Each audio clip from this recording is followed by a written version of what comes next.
Hey, welcome to another video with Bogdan Majewski, where algebra is made easy with Bogdan Majewski. So in this video, we'll be showing you beautiful questions where you're working with rational expressions and there's missing denominator. So what is that?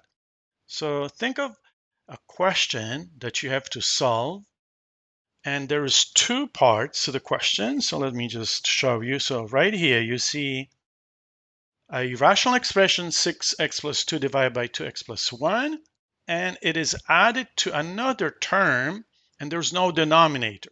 So this is a very tricky question. Maybe not very tricky, but this is typically a question that they want to throw a curveball, giving these questions on tests or quizzes, sort of to see if you're paying attention.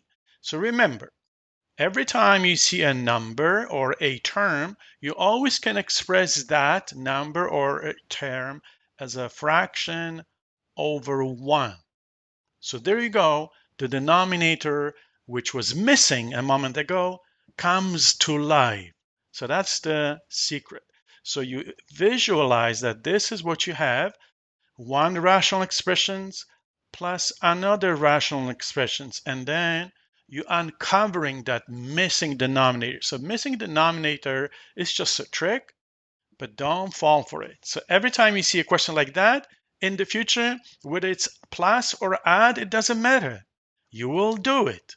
Okay, so 6x plus 2 on top divided 2x plus 1. Think of the restrictions, because the restrictions only here is x is not equal to -1 over 2, because I would make it 0. Over 1, we have no restrictions. So common denominator is being established very fast. 2x plus 1, you expand the second term, top and the bottom, times 2x plus 1. Hopefully that makes sense. And then you add with the common denominator. So you must copy the first part of the question, like always. You always copy the thing that you do not work with in the new line below. And then you start distributing 4x times 2x, 4x plus times positive 1. Boom, you have it, plus plus, no problem with signs. If you have addition question, there's a less chance of making mistakes. When you subtract, for example, you would subtract each term first in brackets, and then you show that extra term I showed you in the previous video. If you want to review that, it's a very important strategy to show the takeaway step, then carefully distribute the negative sign so that there's no mistakes. And you start collecting in line below like terms. So 8x squared by itself, combine x terms, combine constant values, which in this case is just number 2. From this point, you would want to factor it, right? To make it simpler, because you don't know. Maybe you can factor it so that the denominator can disappear altogether. So the first thing that comes to my mind is to take out 2. It's a common factor, so let's go for it. And then you factor that x squared times 4 plus 5x plus 1. Or you directly factor this trinomial without thinking of taking out 2. So let me rewind for you. In this case, if in case you have forgotten, if you know how to factor, you know what to do, and this is beautiful question is done. If not, please review this factoring step where you have a product is always first and last.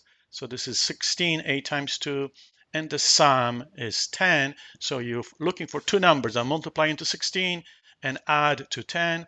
So conveniently 2 and 8 works. So that's why you split 10 into a sum, 2 plus 8x, and you start generating two groups of 2, and you factor each group, and from each group you take out common factor, so 2x from the first group and 2 from the second group.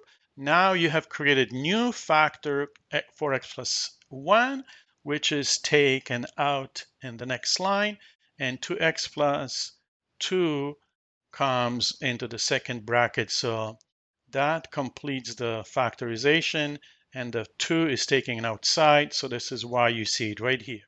So hopefully this makes sense. Now, when they trick you with rational expressions without the denominator, you say, hey, I know what that is. This is, if I have a, then I have a over 1 all day long.